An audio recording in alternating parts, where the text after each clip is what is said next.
सिद्धेभ्यः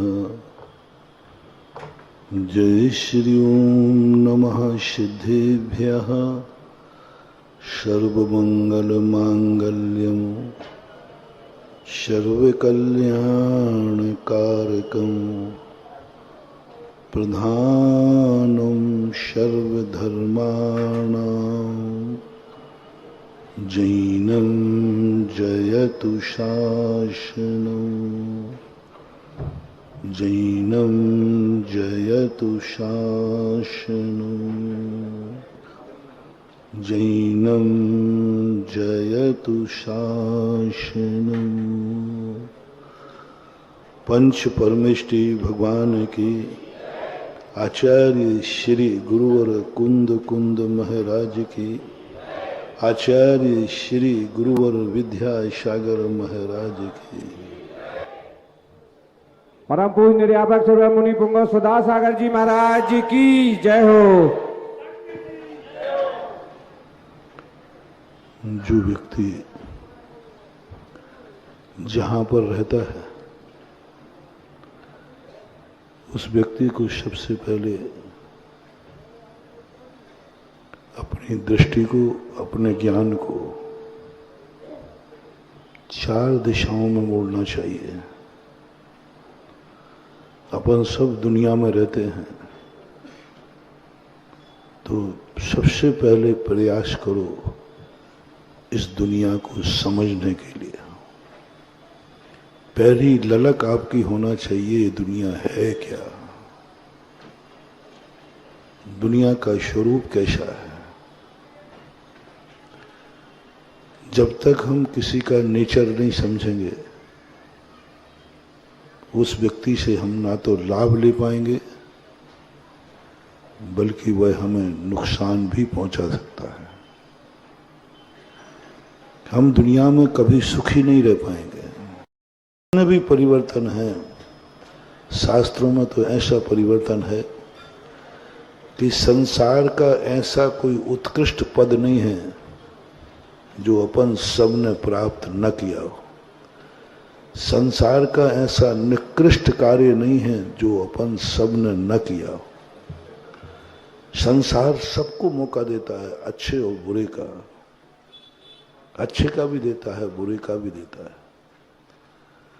और हमें इस संसार को समझना है।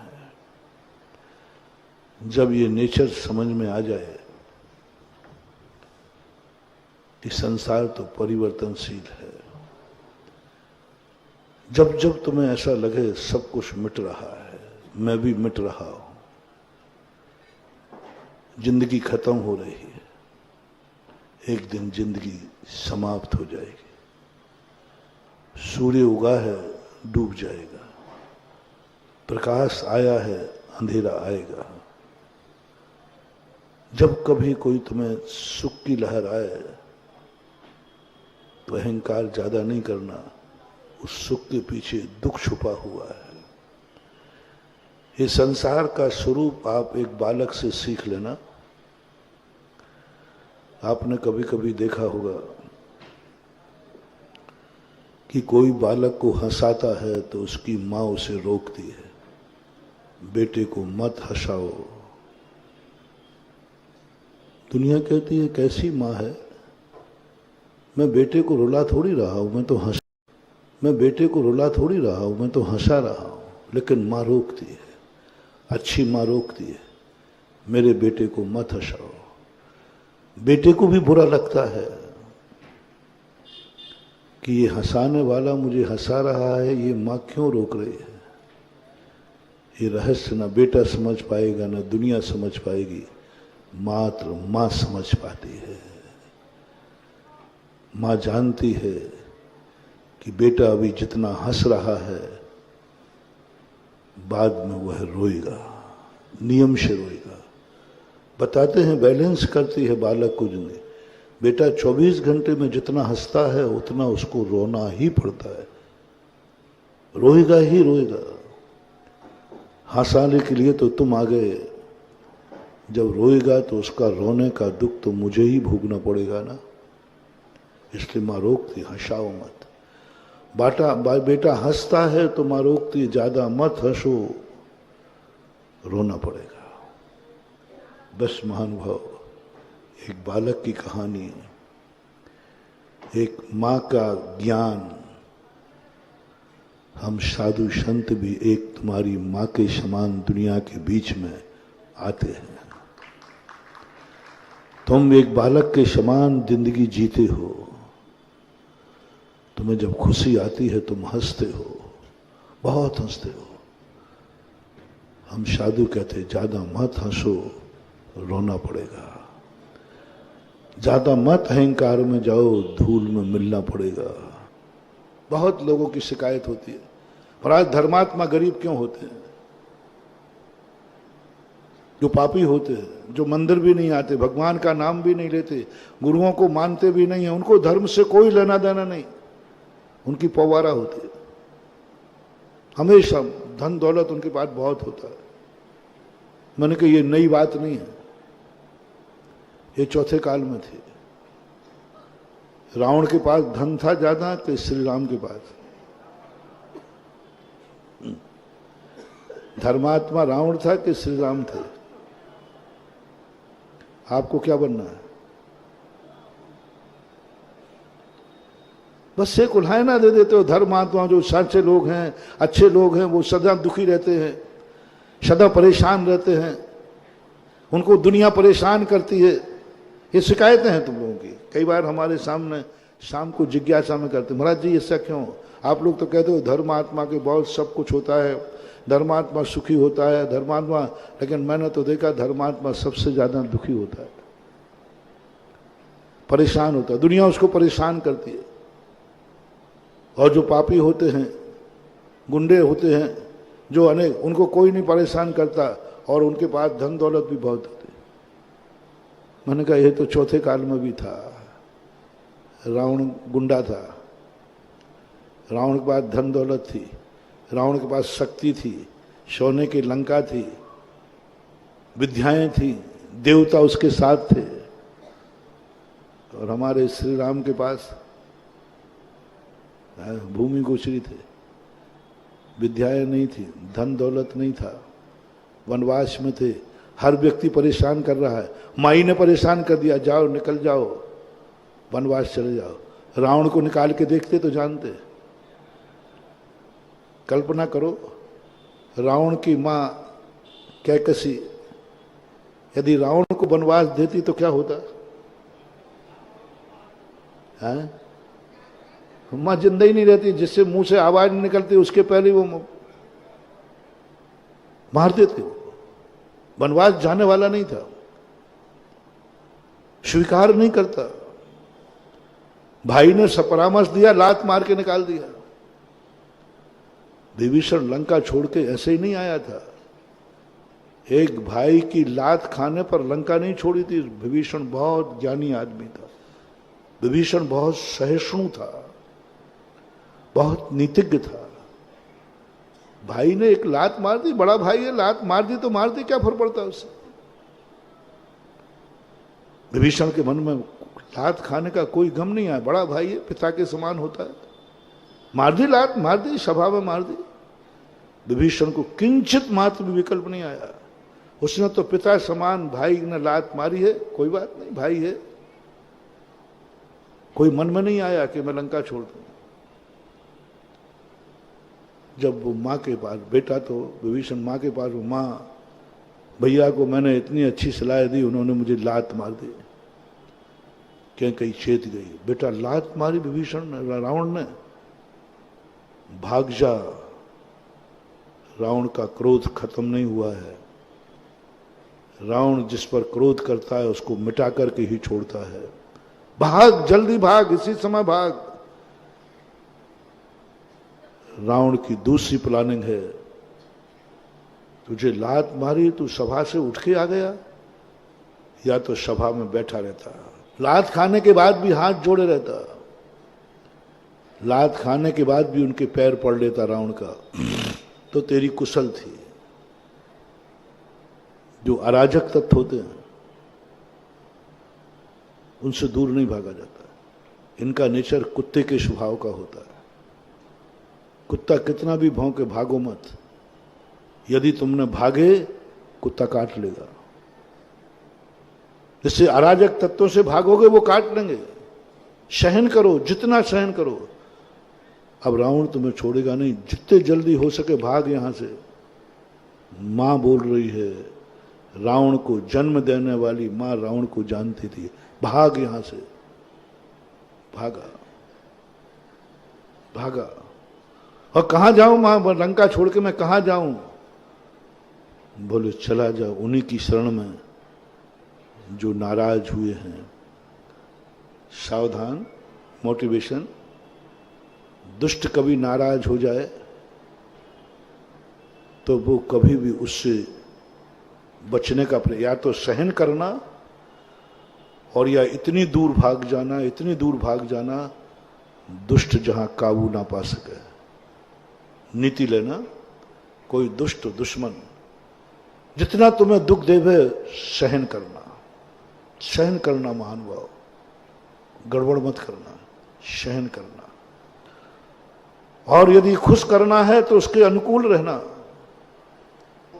खल को, चोर को तुमसे कोई लेना देना नहीं है। उसको जो चाहिए है वह समर्पित कर दो। दुष्ट कभी व्यक्ति से दुष्टता नहीं लेता।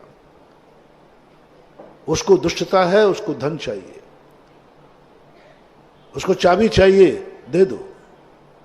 चोर खुश हो जाएगा, दुष्ट खुश हो जाएगा। जो मांगे वो दे दो। जो जिस तरीके से जिंदा रखे उस तरीके से जिंदा रहो। वो गरीबी में जिंदा रखता है, गरीबी में रहो। वो बीमार जिंदा रखता है, बीमार रहो। तुम्हारी हर चीज में तुम परेशान हो रहे हो, सोना छूते हो माटी हो जाता है, स्वीकार करो। जिस तरीके से दुष्ट रखे, जिस तरीके से वो चाहे, उस तरीके से आपको अपनी जिंदगी जीना है। ये दो मोटिवेशन बहुत बड़े दे रहा हूं महानुभाव। पहला, सहिष्णु, कुछ नहीं कहना, अत्याचार सहन करो। दूसरा है, वो चाहता है उसकी इच्छा की पूर्ति करो। इच्छा की पूर्ति करो। ये सब बिल्कुल जो वो चाहता है, जैसा वो चाहता है। कर्म चाहता है कि तुम सदा बीमार रहोगे, बने रहना। वो चाहता है तुम गरीब बने रहो, तुम्हारे भीख मांगते रहो, तुम मजदूर बने रहो, बने रहना महानुभाव। मन में क्लेश मत लाना, भिखारी बन जाना। कर्म दुष्ट है, विरोध मत करना। भिखारी है, कटोरा उठाओ जाओ भीख मांगना। कर्म बहुत जल्दी तुम्हारी जिंदगी बदल देगा। दुष्ट बहुत जल्दी तुम्हें छोड़ के चला जाएगा। बस दुष्ट जो है ईगो पॉइंट, दुष्ट के पास ईगो पॉइंट होता है। उसका ईगो पॉइंट पूरा हुआ नहीं और बस वो छोड़ के जाए, उसको कोई लेना देना नहीं। वो तो बुद्धिहीन है, बुद्धिहीन है। और जैसा तरीके से वो जिंदा रखना चाहता है वैसे अपनी जिंदगी का नियम बना लो। महाराज ये दोनों प्रसंग कठिन है। मैंने कहा ना, बालक का इसलिए उदाहरण दिया है। और बालक ने कहा क्या चाहते हो अंकल? धन। ये पकड़ो चाबी। मम्मी पापा को बचा लिया, जिंदगी बचा ली।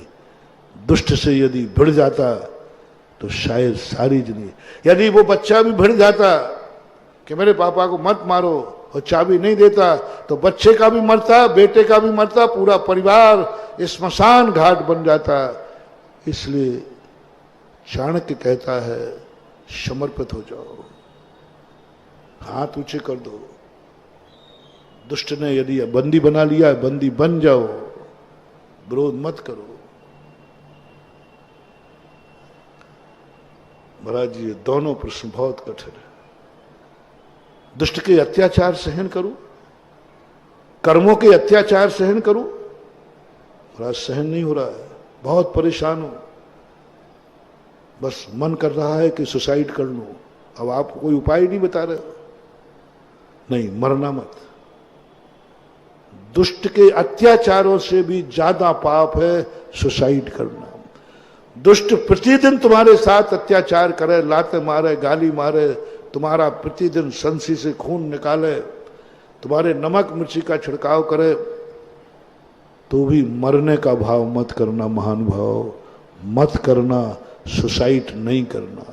नो, नहीं, नहीं, नहीं, कभी नहीं। सारी दुनिया से आज मेरा कहना है, मनुष्य पर्याय में कितना भी कष्ट आ जाए, कभी मरने का भाव मत करना।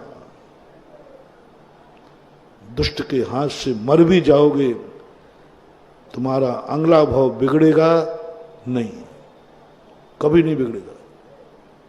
लेकिन सुसाइड कर लिया तो 100 भवों तक तुम्हारी अकाल मौत होगी। पूज्यवर रवि शरण आचार्य पद्म पुराण में 2 श्लोक लिखते। धमकी में मत देना कभी मरने की, ऊपर से भी मत कहना, परिणाम त्याग देना, कभी मैं मरने का भाव नहीं करूंगा, कितना भी कष्ट हो। पहला नियम। कभी ऊपर से भी मत बोलना, वचन से भी, तुमने ऐसा किया तो मैं सुसाइड कर लूंगा। महिलाओं की आदत होती है, ओ देवियों मत करना, ये भाव मत करना। एक बार भी सुसाइड करने का ऊपर से बोलना, मन से बोलना, 100 भवों तक तुम पूरी जिंदगी नहीं जी पाओगे। जन्म लोगे और मरोगे, बीच में मरोगे। जितने ये अकाल मौत मरते हैं, ये सब पूर्व भव के सुसाइडर हैं। इन्होंने कभी मरने का भाव किया था तो कर्म कहता, अरे दुष्ट, मैंने तुझे इतनी जिंदगी दी, तू मरने का भाव कर रहा है, जा मैं तेरे लिए छोटी ही जिंदगी दूंगा, 1 दिन की, 2 दिन की, 4 दिन की, क्योंकि तुमने मरने का भाव किया। इसलिए पहला तो निर्णय करो, हम मरने का भाव नहीं करेंगे। दुष्ट के अत्याचार सहन करो। महाराज नहीं होगा, नहीं होगा। इतना सहिष्णु नहीं है कि दुष्टों के, हम इतने पारसनाथ नहीं हैं कि हम 10 भाव तक सहन करें। हम इतने श्री राम नहीं हैं कि हमारे साथ इतना राज्य पूरा छीन लिया जाए, निकाल दिया जाए तो भी हम सहिष्णु बन जाए। नहीं होगा महाराज सहन। और ना ये होगा कि चोर घस में आए और मैं चाबी दे दूं। ललितपुर वालों, या तो हां कहो या ना कहो। मुझे तो विश्वास नहीं है कि तुम चाबी दे दोगे, मुझे तो विश्वास नहीं है। मरोगे, मर जाओगे, चमड़ी जाए पर दम नहीं जाए। मुझे बहुत कम विश्वास है। हजारों लाखों करोड़ों में एक बालक मिला इतने साल की जिंदगी में, दुनिया में पहला बालक मिला जिसने चोर को चाबी दी। 16वीं शताब्दी में आगरा में पंडित बनारसी दास हुए थे जिन्होंने चोर का साथ दिया था। 400 साल के बाद 1996 में जयपुर में वो बालक हुआ जिसने चोर का साथ दिया। 1 मिनट सोचना है, ऐसा मौका आवे तो मान जाओ मेरी बात, दे दो चाबी, दे दो, दे दो, दे दो। जितना वो चोर ले जाएगा ना,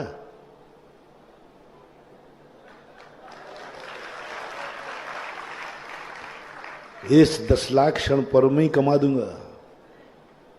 जितना वो चोर ले जाएगा ना, वो 1 दिन के भक्तांबर पढ़ने में आ जाएगा। चोर धन ले जा सकता है, किस्मत नहीं ले जा सकता, किस्मत नहीं ले जा सकता। लेकिन प्राण चले गए तो धन तो जाएगा, साथ में किस्मत भी जाएगी। फिर भी एक तीसरा रास्ता है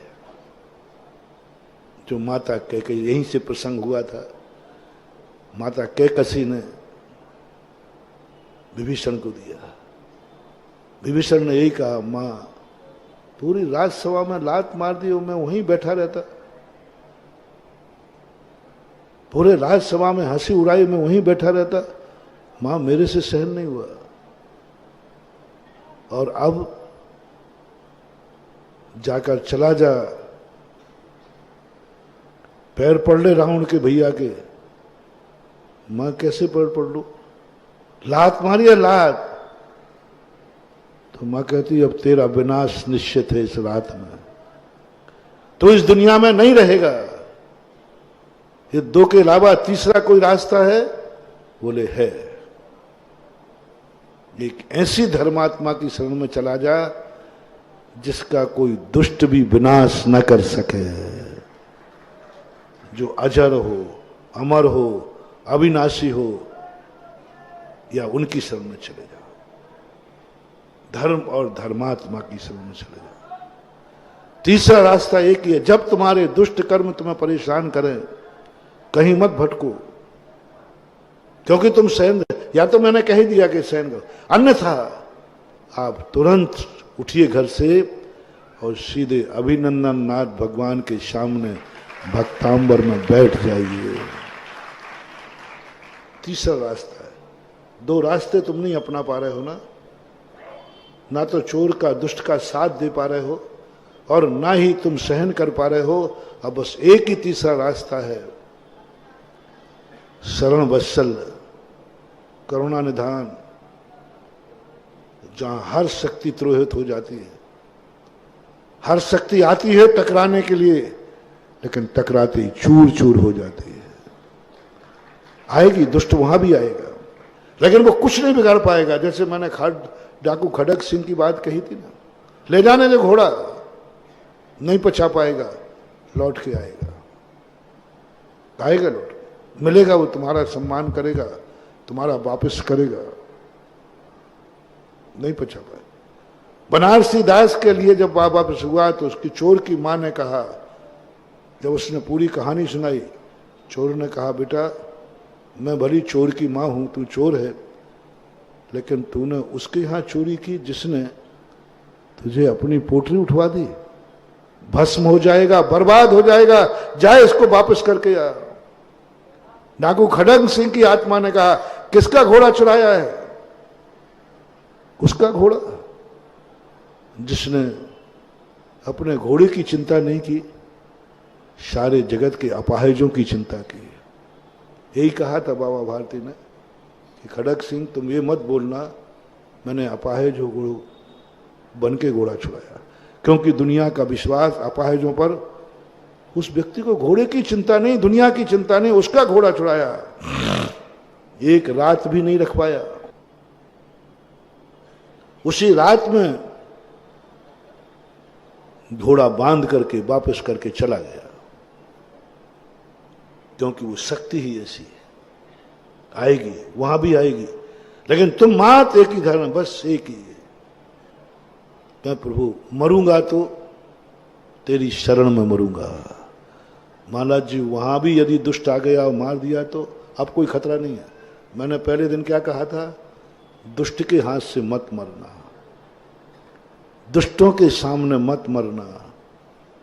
अब यदि वो मार भी देगा तो चिंता मत करना, अब तेरा मरण होगा भी तो श्री भगवान के सामने होगा। अब कोई चिंता नहीं, अब कोई चिंता नहीं, कोई चिंता की बात नहीं है। अब मरूंगा तो।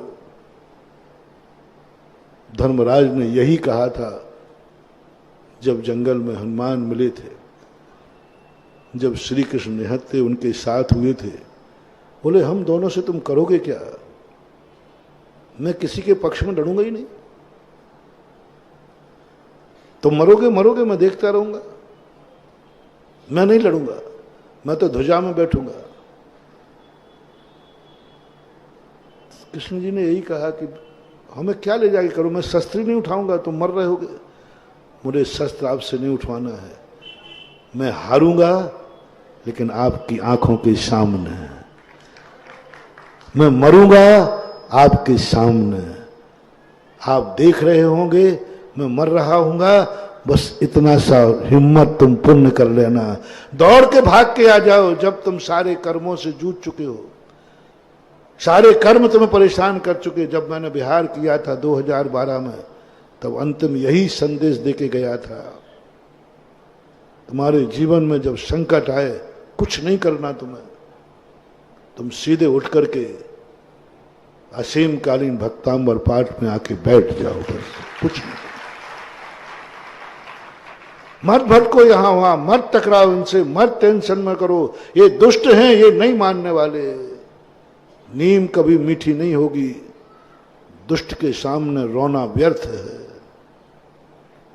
दुष्ट के सामने दुख दिखाना व्यर्थ है। वो नहीं पिघलने वाला क्योंकि वो दुष्ट है।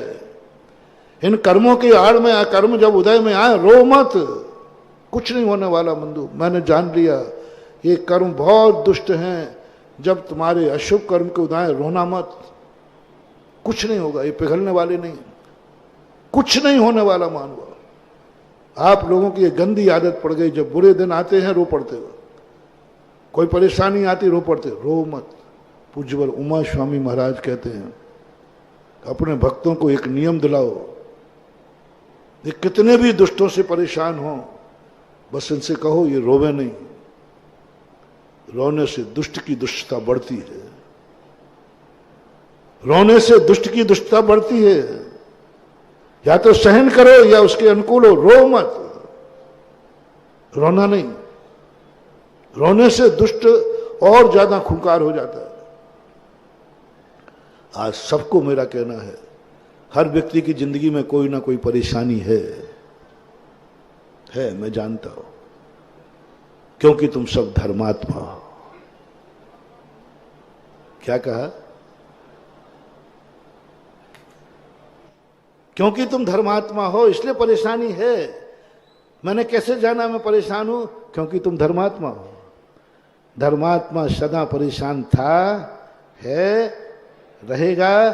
धर्मात्मा को दुनिया परेशान करती थी, कर रही है, करेगी। धर्मात्मा को वनवास हुआ था, हो रहा है, होगा। धनवान को शाव हुआ था, हो रहा है, होगा। धर्मात्मा वनवास में भटकता था, भटकेगा, भटकता रहेगा। ये धर्मात्मा की निशानी है, क्योंकि आप धर्मात्मा हैं, क्योंकि आप धर्मात्मा हैं। आपने पिक्चर देखी? मैं भाई बहुत सरल उदाहरण देता हूं, क्योंकि तुम्हें शास्त्रों की बातें समझ पता। महाराज जी कैसे थे वो, श्री राम कैसी थी आत्माएं, सब सहन करती रही। माँ ने राज छीन लिया, मैं होता तो माँ को भी बता देता, यूं चले गए। उन्होंने कहा कि वनवास चले जाओ, चले गए यूं। कोई तमाशा मचा रखा है क्या? माँ ने इतना ही कहा, बोल ही नहीं पाए वो तो बेचारे। समझ गया माँ, जा रहा हूं। समझ गया पिताजी, जा रहा हूं। इशारे में इतना बड़ा राज छोड़ दिया, राजगद्दी छोड़ दी। अयोध्या का राज, कैलाश पर्वत से लेकर के समुद्र के किनारे तक बड़ा राज्य। अयोध्या का राजा बहुत बड़ा राजपथ वाला था मारो। इतना बड़ा राज्य, वो भी तैयारी पूरी एक इतनी सी बात में छोड़ दी। इतनी सी बात, मात मन लिया,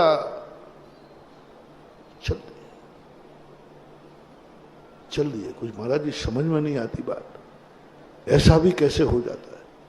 कुछ नहीं, थोड़े 2 मिनट लगे और छोड़ के चले गए। और कितना दुख उठाया, फिर भी एक बार कैकेयी को नहीं कोसा। एक बार भी उन्होंने नहीं कोसा, कैकेयी ने मेरे साथ अच्छा नहीं किया। चले गए, चले गए। ऐसा होता रहा है। मैं एक सरल उदाहरण देता हूं, क्योंकि शास्त्रों की बातें तुम्हें कठिन लगते हैं। आप लोग पिक्चर देखते हैं, पिक्चर में, पूरी पिक्चर में ठाठ किसके रहते हैं और परेशान कौन रहता है? ये दुनिया एक पिक्चर है। तुम हीरो है या खलनायक? पूरी पिक्चरों में देखना, पूरी पिक्चर में खलनायक का ठाठ होता है, ठाठ ही ठाठ होता है सारी। और जिस पिक्चर में जितनी ज्यादा हीरो की दुर्दशा होती है, वो पिक्चर सबसे ज्यादा, यानी तुम देखना क्या पसंद करते हो? यदि पिक्चर हिट करना है तो हीरो की दुर्दशा कराओ, जितनी दुर्दशा कराओ, जितना करा सको। कई बार तो मरने मरने तक समझ गया ये तो, और फिर थोड़ा जिंदा कर देते, और फिर उसकी धुलाई करते, यानी पानी पिला पिला करके। और खलनायक जश्न मनाता है, वह पिक्चर दुनिया में हिट होती है, दुनिया उसको पसंद करती है, और अंत में मात्र 5 मिनट में सारा पलटा पलटता है। यानी खलनायक के सुख के दिन, कितने घंटे की पिक्चर होती है? 3 घंटे की। 3 घंटे में 2 घंटे 55 मिनट खलनायक का सुख दिखाते हैं, और 5 मिनट जैसे ही हीरो के सुख के दिन आए,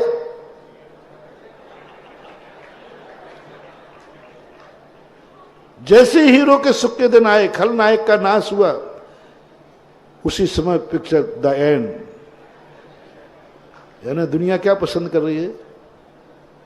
खलनायक के सुख, रावण की लंका, रावण का जीवन पसंद कर रही है। पिक्चर एंड क्यों कर दी गई? क्योंकि अब महाराज कोई पसंद नहीं करेगा। क्यों भाई क्यों? अब तो हीरो के सुख के दिन आए हैं, महाराज कोई पसंद नहीं करेगा। अब बताओ, ये दुनिया एक पिक्चर है, पिक्चर चलाने वाला जो निर्देशक है उसे अपनी पिक्चर चलाना है, तो खलनायक को सुखी और हीरो को दुखी करना पड़ेगा, तभी ये संसार की पिक्चर हिट होगी। अन्यथा हिट नहीं होने वाली। ये आप लोगों ने आज से नियम करो, जिस पिक्चर में खलनायक होगा उस पिक्चर को हम देखने नहीं जाएंगे। मैं इस दुनिया में सुधार कराऊंगा, पहले आप में तो सुधार दूं, आपको सुधार दूं, फिर दुनिया को सुधार दूंगा। मैं भी भगवान से पर प्रार्थना करूंगा कि भगवान, मैं उस संसार में नहीं रहूंगा जिसमें दुष्ट रहते हैं, मैं उस पिक्चर को नहीं देखूंगा जिसमें खलनायक ना हो, मैं उस पिक्चर को देखूंगा जिसमें हीरो मात्र हो और हीरो के ठाठ हो, हीरो का सुख हो और हीरो ही हीरो हो, बस कोई हो ही नहीं दो के अलावा। ऐसी कौन सी पिक्चर बनी है? तुम पसंद करोगे? कोई पसंद, वो पुलुप जाएगी, खर्चा भी नहीं निकलेगा। बस दी सेम आल्सो, ये संसार एक बहुत बड़ा पिक्चर है, इसमें खलनायक सुखी रहेगा, हीरो दुखी रहेगा, लेकिन अंत में हीरो को मंदिर मिलेगा और खलनायक को दशहरा मैदान मिलेगा। फैसला आपकी जिंदगी में, आपके हाथ में। पूरी जिंदगी रावण को कभी जिंदगी में सुख नहीं आया, दुख नहीं आया, कभी जिंदगी में दुखी नहीं हुआ रावण, पूरी जिंदगी भर। आज दशहरा मैदान में हर साल जलाया जाता है।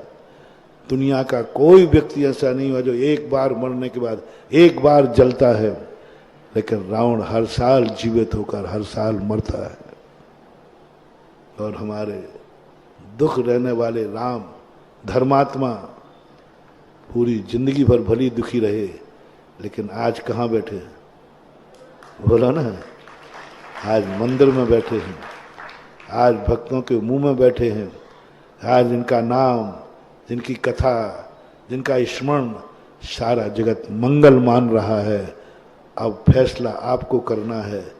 धर्मात्मा बनोगे, हीरो बनोगे तो दुख उठाना पड़ेगा, खलनायक बनोगे तो सुखी रहोगे, लेकिन बाद का फैसला करो क्या बनना है। थोड़ा बहुत दूर है ना पंडाल, सुनाई कम पड़ रहा है। एक बार और बोल दो जोर से, पक्का? तो आज के बाद कष्ट में रोना मत, क्योंकि हीरो बनने वाले को कष्ट उठाना ही पड़ेगा। पूज्य गुरुदेव ने मूक माटी लिखी, इसलिए लिखी वो कि मंगल कलश बनना है तो कष्ट उठाना पड़ेगा। एक माटी पे गैती चलेंगी, मंगल कलश बनना है। एक माटी पर दुर्मत चलेगा, एक माटी का गारा बनाते समय पैरों से रूंधेगी, एक माटी को कलश बनाने के लिए चाक पे घूमेगी, एक माटी को कलश बनने के लिए अग्नि में तपेगी। कलश बनना है तो ये सब होगा। इसलिए जितने मेरे धर्मात्मा हैं, आज से शिकायत बंद करो, मैंने पहले ही तुम्हें कहा, तुम धर्मात्मा हो, निश्चित है तुम परेशान जरूर होगे। तुम धर्मात्मा हो, तुम्हारे ऊपर संकट जरूर आएगा। तुम हीरो हो। क्या कहा? तुम हीरो हो, संकट जरूर आएगा। तुम हीरो हो, दुष्ट तुम्हारे पीछे जरूर आएंगे। तुम हीरो हो, तुम्हारे लिए दुख जरूर उठाना पड़ेगा। यदि फैसला हो तो हीरो बनने का फार्म भरो, अन्यथा खलनायक की भी सीट खाली है।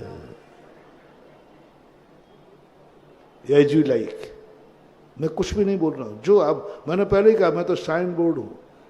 एक तरफ खलनायक, एक तरफ, दोनों में से एक फार्म भरना है। हीरो को भरोगे, कष्टों को देख लेना। धर्मात्मा बनोगे, कष्टों को देख लेना। धर्म करते ही कष्ट आएगा। धर्मात्मा बनोगे, वनवास मिलेगा। तेरी मां ही घर वनवास भेज देगी, दूसरे तो क्या भेजेंगे। यदि इतनी हिम्मत हो, इतनी सहिष्णुता हो, तो धर्मात्मा बनने का फार्म भरना, अन्यथा खलनायक ही ठीक हो। डाकुओं की जमात में जाओ या साधुओं की जमात में आओ।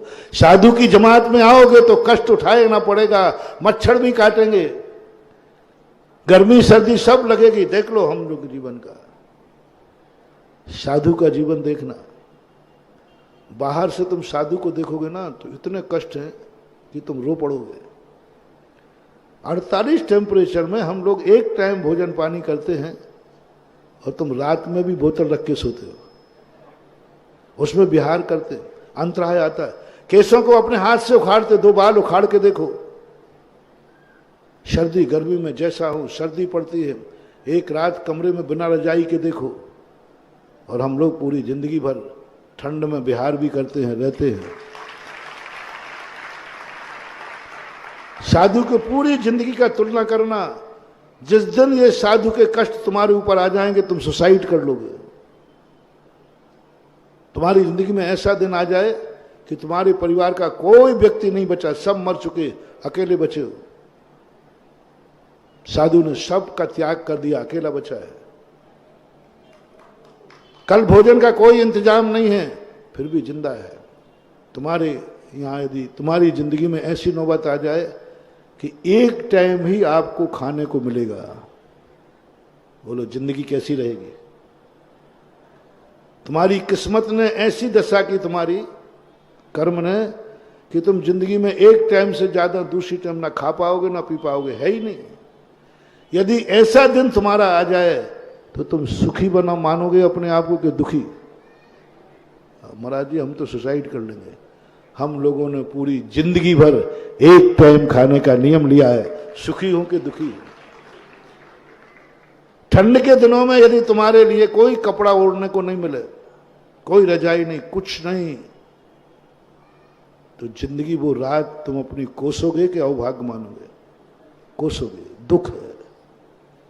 गर्मी के दिनों में नंगे पैर चलना पड़े, छाले पड़ जाएं पैरों में, कांटे चुभ जाएं, यदि ऐसी नौबत तुम्हारी आ जाए कि तुम्हारी जिंदगी में जूते नसीब भी ना हो, दुर्भाग्य मानोगे। और वो सारी चीजें साधु अपने जीवन में स्वीकार करता है और बोलो मैं दुखी हूं कि सुखी हूं। मेरे बराबर कौन सुखी है दुनिया में बताओ। और मेरे पास क्या है जो सुख का साधन है। जिन जिन कारणों से तुम सुखी होते हो वो महावीर ने सब छुड़ा दिया और फिर सुखी। तो सुख की एक है। बाहर को साधु को देखोगे, बाहर से धर्म को देखोगे, बाहर से धर्मात्मा को देखोगे, गम ही गम नजर आएंगे। जरा अंदर तो झांको, सरगम लहर आएंगे। धर्मात्मा को बाहर से देखोगे, गम ही गम आएगा। धर्म की बाहर की जिंदगी देखोगे, कष्ट ही कष्ट नजर आएंगे। ये फार्मूला बना दो बंधु, जो आप लोगों ने मिथ्या धारणा बना रखी है कि हम धर्मात्मा रहेंगे, हम हीरो रहेंगे तो हमें कोई दुख नहीं आएगा। ये तुम्हारी धारणा गलत है। इसलिए मैं झूठा लोभ दे करके तुम्हें प्रभावित नहीं करूंगा। जो जो हीरो बनेगा कष्ट आएंगे, जो जो धर्मात्मा बनेगा कष्ट आएंगे, आएंगे, धर्मात्मा का लक्षण है। दुष्ट आएंगे, परेशान करेंगे लोग, क्योंकि तुम धर्मात्मा हो। यदि ये झेलने की ताकत हो, फिर भी हो, तो अंदर सरगम लहर आएंगे।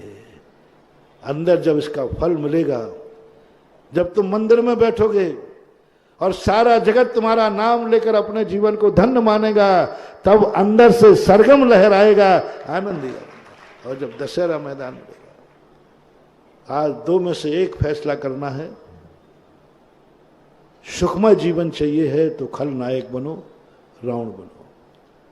और दुखमय जीवन की यदि तुम्हें कोई फिक्र नहीं है, आने दो दुख। मैं धर्म के साथ में दुख भी सहन कर लूंगा। मैं धर्मात्मा बनकर के दुख भी सहन कर लूंगा।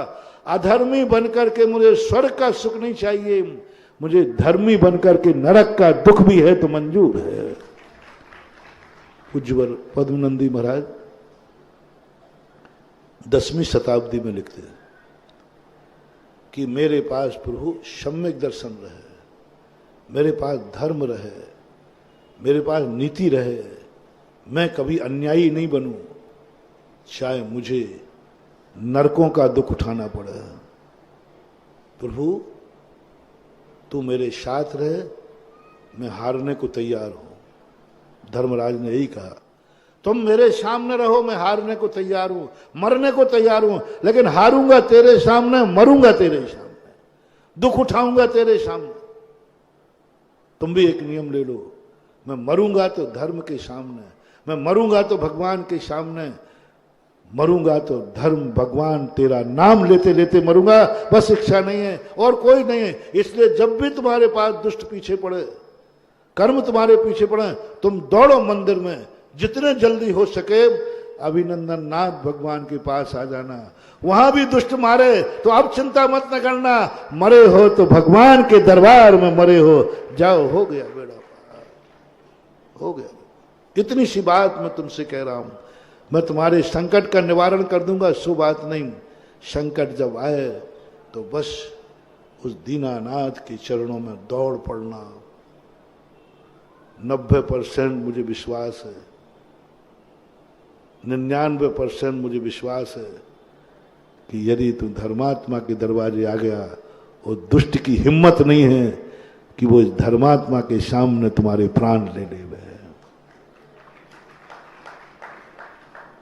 कैकसी कहती है, वहां भी रावण पहुंच गया तो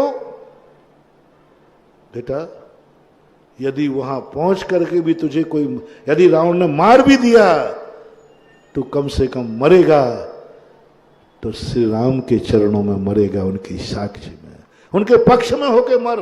सत्य के पक्ष के में होकर मरना पड़े तो मर जा। असत्य के पक्ष में जिंदा रहना भी श्रेष्ठ नहीं है, और सत्य के पक्ष में जाकर मरना पड़े तो वो मरना भी श्रेष्ठ है। क्या कहा, रिपीट करता हूं, अधर्म के साथ, असत्य के साथ जिंदा रहना भी, सुखी रहना भी श्रेष्ठ नहीं है। धर्म के साथ, धर्मात्मा के साथ दुखी रहना, मर जाना भी श्रेष्ठ है। और होगा ये, धर्मात्मा बनोगे दुख के साथ। आप एक घोषणा करो, मुझे दुख की परवाह नहीं है, बस मेरा धर्म नहीं छूटना चाहिए, मुझे जीतने का कोई ख्वाब नहीं है मधुसूदन, मुझे जीतने का, हारने का कोई गम नहीं है, बस हारूं तो प्रभु तेरे सामने हारूं। तू देख रहा हो और मैं हार रहा हूं, तू देख रहा है और मैं, तू देख रहा है और मैं मर रहा हूं, तू देख रहा है मैं पिट रहा हूं, तू देख रहा है मैं दुखी हो रहा हूं, तू देख रहा है और मैं परेशान हो रहा हूं, बस और कुछ नहीं, तू देखते भर रहना। मैं ये नहीं कह रहा हूं प्रभु परेशानी दूर करना, बस मैं परेशान हूं, बस तुम देखते रहना। दुनिया की नजर में मेरी परेशानी आवे या ना आवे, तू जरूर देखते रहना कि मैं परेशान हूं। दुनिया मुझे मरते देखे या नहीं देखे, तू जरूर देखना कि मैं मर रहा हूं। दुनिया मुझे हारा माने या नहीं माने, तू जरूर देखना कि मैं हार गया हूं। बस तेरे सामने मोटिवेशन, तेरे सामने मैं मरना चाहता हूं, तेरे सामने मैं रोना चाहता हूं, तेरे सामने मैं दुख उठाना चाहता हूं। बस साक्षी मुझे तेरी चाहिए और कुछ नहीं चाहिए। धर्मराज की आवाज सुनकर के समझ गए, धर्मराज आज पहली बार इससे बड़ा नीतिज्ञ मैंने नहीं देखा। इतनी बड़ी मोनोपोली, बहुत बड़ी पॉलिटिक्स से महानुभाव है। तुम समझ रहे हो कि हम तुम्हें क्या कहते हैं, कृष्ण जी हनुमान जी दोनों देखकर देखा, ये है राजनीति, ये है राजनैतिकता, ये है कुशलता। ये चाणक्य तो कुछ भी इनके सामने नहीं लगता। क्या कह दिया, मैं मरूंगा तुम्हारे सामने। मैंने कब कहा कि तुम मुझे जिताना, मैंने कब कहा तुम मेरे पक्ष में युद्ध लड़ना, मैंने तो नहीं कहा। अर्जुन ने कह दिया मैं इसलिए थोड़ी आया हूं कि तुम मुझे शस्त्र दे दो, मेरे साथ लड़ो। नहीं नहीं नहीं, लड़ना नहीं है, मैं युद्ध करूंगा आपके सामने और मरूंगा हारूंगा आपके सामने। इसलिए समझ गया धर्मराज, इतनी बड़ी नीति, क्योंकि तुम्हें मालूम है, तुम्हें मालूम है कि तुम्हारा श्रद्धेय, तुम्हें मालूम है कि तुम्हारा भगवान अपने भक्त को हारता हुआ देख ही नहीं सकता, मरते हुए देख ही नहीं सकता। जरूर तुम कुछ ना कुछ करोगे, लेकिन तुम मांगोगे नहीं। तुमने तो ये कह दिया मैं तो मरना पसंद करूंगा तेरे सामने। ऐसे ही अपन को कह देना, भगवान तू मेरे साथ रहना, मैं नरकों में भी चला जाऊंगा, बस तू साथ रहना। गांधी जी ने कहा था ना एक बार कि मुझे नरक में भी वास मिलता है तो मैं तैयार हूं, बस वहां एक लाइब्रेरी होना चाहिए। यदि पुस्तकें मेरे पास है तो मैं नरकों का दुख भी भूल जाऊंगा ज्ञान के सामने। देखो उदाहरण है। ऐसे ही सम्यक दृष्टि कहता है, प्रभु मुझे कितना भी कष्ट में रख लीजिए, बस तू मेरे साथ रहना, बस तेरे बिना मेरा एक भी दुख नहीं हो। दुश्मन मुझे लात मारे तो तू देखते रहना, बस तेरे सामने गवाह तू रहना, बस मुझे तो आपकी गवाह चाहिए कि मेरे हर कष्ट का गवाह प्रभु है, मेरी हर दुर्दशा का गवाह प्रभु है, मेरे ऊपर जो अत्याचार है उसका गवाह प्रभु है। बस जिसे हमारी शास्त्रीय भाषा में कहा साक्षीभूत, अपसख्यम देवता सख्यम। भगवान से कुछ मत कहना महानुभाव, कुछ मत कहना, बस एक ही कहना, बस मेरी जो दुर्दशा हो तेरी साक्षी में हो, तेरे ज्ञान से ओझल नहीं हो, तू कुछ भी मत करना, बस तुझे मालूम रहना चाहिए कि मैं मर रहा हूं, तुझे मालूम रहना चाहिए दुष्ट मुझे दुख दे रहा है, बस तेरी जानकारी में रहे, इससे ज्यादा मेरी कोई इच्छा नहीं है। बहुत बड़ी पॉलिटिक्स है, क्योंकि मुझे मालूम है भगवान मुझे इतना चाहता है, वो मेरी दुर्दशा देख ही नहीं सकेगा, चमत्कार होगा। पर तुम मत मांगना, तुम मत कहना कि मुझे सुखी कर दो, नहीं, मैं तो दुखी रहूंगा, तेरे सामने रहूंगा, तेरे दरबार में रहूंगा, मंदिर में मरूंगा तो भक्तांबर पढ़ते पढ़ते मरूंगा, बस और कुछ नहीं चाहिए। पूज्यपाद स्वामी भगवान ने कहा क्या मांगना चाहते, मांग लो सुख, मांग लो अमरता, कि मुझे कोई नहीं मारे। उन्होंने कुछ नहीं मांगा, उन्होंने कहा बस क्या गजब की बात है, चाहते तो मांगते भगवान ऐसा आशीर्वाद दो कोई मुझे नहीं मार पाया, ऐसा आशीर्वाद दोगे। उन्होंने क्या मांगा, कुछ नहीं भगवान, जब मैं दुख में हूं, जब मैं मरने लगूं, बस तेरा नाम याद आ जाए और तेरी शकल याद आ जाए, और हो सके तो तेरे चरणों में मर सकूं, इससे ज्यादा मेरी कोई इच्छा नहीं। जमन में तो मरना, क्या मांग लिया, मरने का स्थान दुनिया भगवान के चरणों में आती है, बचाओ, और ज्ञानी कहता है मरूंगा तो भगवान के चरणों में मरूंगा। वहां जाकर के अपना जीवन का अंत करूंगा। दुखी होऊंगा तो भगवान के चरणों में होऊंगा, दुश्मन मारेगा भी तो भगवान साक्षी होगा। और निर्णय करो बंधु, बहुत बड़ी पॉलिटिक्स है। जिस अपराध का साक्षी भगवान गवाह हो वो बच जाएगा। दुश्मन ने कहां मारा है, इसलिए मैंने कहा दुष्ट के हाथ से नहीं मरना, दुष्टों के बीच में मत मरना, कर्मों की मार खा के मत मरना, दौड़ो भगवान के पास। अब मर जाने दो, जहां भगवान गवाह है समझ लेना उस दुष्ट को सजा मिलेगी, क्योंकि उसने जो अपराध किया है उसका गवाह तेरा भगवान है। दुष्ट को सजा देने का सबसे अच्छा पॉलिटिक्स पूर्ण मोनोपोली, बहुत बड़ी मोनोपोली, भगवान को साक्षी बनाओ हर कष्ट का।